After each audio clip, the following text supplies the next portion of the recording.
இறைவனுக்காக தன் உயிர் தரவும் இஸ்மாயில் நபி செய்தார்கள். கண்ட கனவை மகனிடம் கூறி கருத்தை அறிந்து கொண்டார்கள். இறைவனுக்காக தன் உயிர் தரவும் இஸ்மாயில் நபி செய்தார்கள்.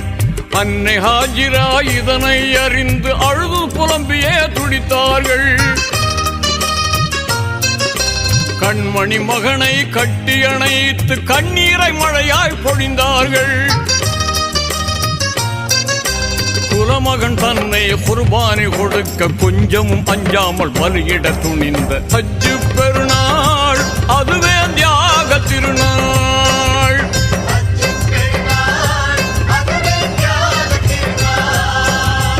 ஹஜ்ஜு பெருநாள் வந்த சரித்திரம் கேளுங்கள். அங்கு இப்ராஹிம் நபி செய்த தியாகத்தை